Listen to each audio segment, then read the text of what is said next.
దొంగలు కూడా మంచి తెలివి మీరిర్రు.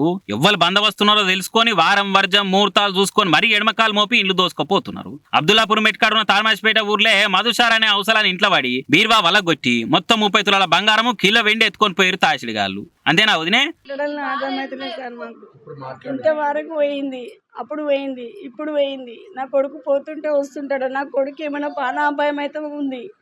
ఊర్లో ఎవరు ఏం కథ అని పట్టించుకోవాలి. వాళ్ళని ఊర్లో కోట్లు కోట్లు సంపాదించిన వాళ్ళు ఉన్నారు. మా ఇంటి మీద ఎందుకు టార్గెట్ పెడుతుర్రు? ఏమైనా న్యాయం చేయాలని పోలీసు వాళ్ళు రాగానే కాళ్ళు గిన్నె మొక్కినా సార్ నేను వాళ్ళకి. ఉంది సార్, ఎదురుగానే ఉంది. లాకర్నే పెట్టుకుంటాం, బంగారం పని చేస్తాము. లాకర్ అప్పుడు దొంగలు పడ్డప్పుడు అందరు చందాలు వేసి నాకు లాకర్ కొనిచ్చింది మాకు మార్కెట్ వాళ్ళు. అన్ని లాకర్లో పెట్టుకుంటాం.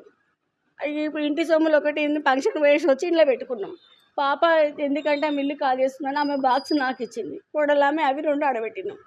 పెట్టేసి ఎండి బంగారం, ఎండి అవి ఇంటి సొమ్ములు అవి ఇవి గిరాకీ సొమ్ములు బయట పడొద్దు, అట్లా ఉండొద్దు అని చెప్పి ఇల్లే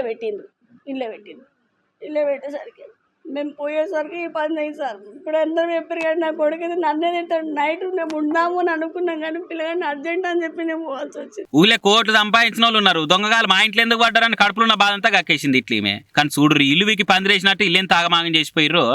మరి మధుసారన్న ఇంట్లో మస్తుగానే బంగారం ఉండొచ్చు, దుకాణం బంద్ చేసినాక బంగారం ఇంట్లోనే దాస్తుండొచ్చు అని ఏ పాటో బాగానే ఎరకబట్టిర్రు. ఇంటికి తాళం పెట్టి ఊరికి పోగానే దొంగలు ఈ పని చేసుకుపోయిర్రు. ఇక ఊరికి పోయేసిన మదన్న ఇంటోళ్ళుండి దొంగలు పడ్డ చూసి మొత్తుకుంటా పోలీసు వాళ్ళకి ఫిర్యాదు అయ్యారట. వాళ్ళు కేసు రాసుకొని ఎంక్వైరీ చేస్తురట. ఇక బయటకు పోయిన మనుషులకు రక్షణ లేదు, ఇంట్లో ఉన్న మాల్కు రక్షణ లేకుండా పోయింది. కొన్ని బ్యాంకు లాకర్లలో కుదబెడదామన్నా ఆడ కూడా ముక్కరగాలు మోపై రోల్డ్ గోల్డ్ వేయించి పెట్టబట్టి ఇక ఏడ సేఫ్టీ ఉన్నది చెప్పుర్రి.